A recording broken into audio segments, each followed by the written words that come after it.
ازاي تشغل القناه الاولى الجزائريه عندك في البيت من غير ما تجيب حد ومن غير ما تروح في حته ولا تروح قهاوي. ازاي تتفرج على ماتش مصر وجنوب افريقيا، ماتش مصر وانجولا. ان شاء الله مصر لو اتاهلت، لو انت مهتم بالكره الافريقيه او بالكره عامه، فالقناه حاصله على 15 ماتش من ضمنهم ماتشات الجزائر، وهتبثلنا ماتشين. فشكرا لاخواتنا وحبايبنا في الجزائر، والله تسلموا.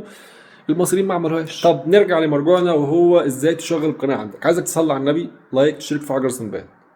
صلي على النبي، ما تستعجلش، الماتش مش هيطير. صلي على النبي يا صاحبي.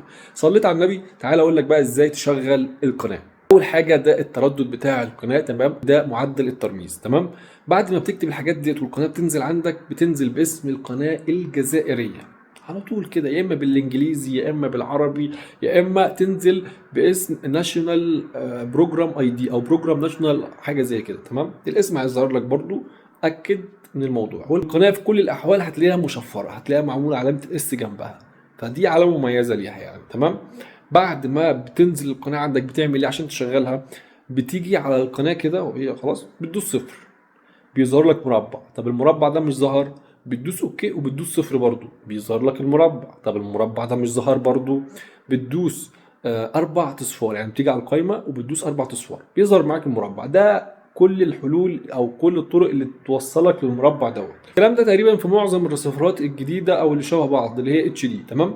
بعد ما بتعمل الكلام دوت بتكتب ايه؟ بتكتب رمز التشغيل او الرقم اللي بيتكتب في المربع اللي هو كام؟ 11 4 اصفار، 11 8 اصفار، وبس كده. دوس اوكي، اشتغلت القناه. مبروك يا صاحبي.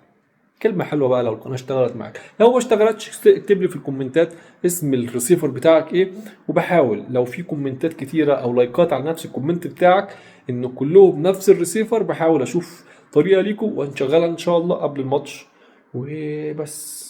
اتمنى الفيديو ده ناس كتير تشوفه، واتمنى كل الناس اللي تشوفه تشترك معانا في القناة. عايزين نعدي شويتين ثلاثة، فدعمكم وهمتكم معانا وجزمتكم على راسي. عماد العدل. سلام.